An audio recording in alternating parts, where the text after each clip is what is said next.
प्यारे दोस्तों, आज की इस वीडियो में मैं आपको बताऊंगा कि साईं बाबा को साईं बाबा ही क्यों कहते हैं। चांद पाटिल जो एक बहुत धनी मुस्लिम थे और औरंगाबाद के धूप गांव में रहते थे। एक बार वो औरंगाबाद जा रहे थे और रास्ते में उनकी घोड़ी खो गई। चांद पाटिल जी ने घोड़ी को बहुत ढूंढा और जब वो ढूंढ कर थक गए तो वो अपने गांव की तरफ वापस जा रहे थे। तभी रास्ते में आम के पेड़ के नीचे एक फ़कीर बैठे हुए थे। उस फ़कीर ने चांद पाटिल को आवाज़ दी और पूछा, आपके पास ये क्या चीज़ है? क्योंकि चांद पाटिल के पास खोई हुई घोड़ी की जिन थी। तब चांद पाटिल ने कहा कि मैं अपने गांव वापस जा रहा था। मैं धूप गांव का रहने वाला हूं, लेकिन रास्ते में मेरी घोड़ी खो गई है। तब उस फ़कीर ने कहा, क्या आपने उस सामने वाले नाले की तरफ अपनी घोड़ी को ढूंढा है? तब चांद पाटिल ने कहा कि हाँ, मैंने उस तरफ भी कई बार ढूंढा है, लेकिन वहाँ पर घोड़ी नहीं है।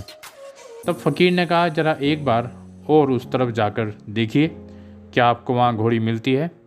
फ़कीर के कहने पर चांद पाटिल एक बार फिर से नाले की तरफ जाकर घोड़ी को देखते हैं और वहाँ पर घोड़ी घास चरते हुए मिल जाती है।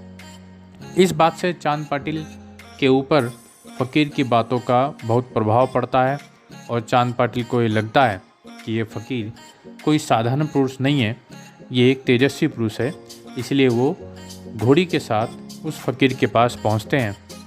तब देखते हैं कि फ़कीर एक चिलम को जला रहे हैं और चिलम को जलाने के लिए वो अपने चिमटे को ज़मीन में घुसाकर एक जलता हुआ कोयला निकालते हैं और चिलम जब गर्म हो गई तो एक कपड़े को गीला करने के लिए उसी चिमटे से ज़मीन में प्रहार करके पानी निकालते हैं और कपड़ा गीला करके चिलम से लपेट लेते हैं। ये चमत्कार देखकर चांद पाटिल को आश्चर्य हुआ और चांद पाटिल ने उस फ़कीर से अपने घर चलने का आग्रह किया। कुछ समय के पश्चात चांद पाटिल के साले के लड़के का विवाह था और बारात शिरडी जानी थी। तब चांद पाटिल ने फ़कीर से शिरडी बारात में चलने का आग्रह किया और उस आग्रह को उस फ़कीर ने मान लिया और चांद पाटिल के साथ बारात में चले गए। उस बारात में चांद पाटिल के साथ फ़कीर शिरडी पहुँचे, लेकिन वो बारात के साथ वापस नहीं आए। जब बारात शिरडी में पहुंची तो खंडोबा मंदिर के पुजारी मालसापति जी ने बारात को अपने खेत में ठहराया और जब बारात बैलगाड़ियों से नीचे उतर रही थी तो वो फ़कीर भी बैलगाड़ी से नीचे उतर रहे थे और मालसापति जी के मुंह से अनायास ही निकल गया, आओ साईं। तब से सभी लोग उनको साईं के नाम से पुकारने लगे और बाद में उनका नाम साईं बाबा पड़ गया। शिरडी में आने के बाद साईं बाबा एक मस्जिद में रहने लगे और बाबा के आने से पहले देवीदास नाम के एक संत भी वहाँ पर रहा करते थे और बाबा को वो बहुत प्रिय थे। वो उनके साथ कभी हनुमान मंदिर में और कभी चावड़ी में रहते थे।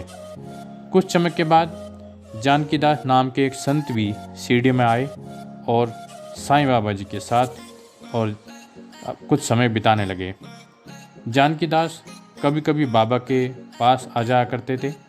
उसी समय पून तांबे के श्री गंगागिर नाम का एक पारिवारिक वैश्य भी बाबा के पास आया करता था। जब उन्होंने पहली बार साईं बाबा जी को देखा तो उन्होंने कहा कि ये एक हीरा है, ये कोई साधारण इंसान नहीं है और शिरडी वासी बहुत भाग्यशाली हैं जिनको ये हीरा प्राप्त हुआ है।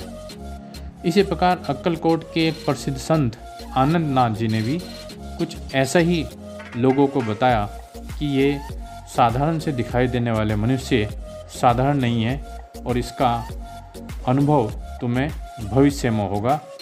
और यह बात तब की है जब शिरडी सामान्य सा गांव था और बाबा की आयु बहुत छोटी थी।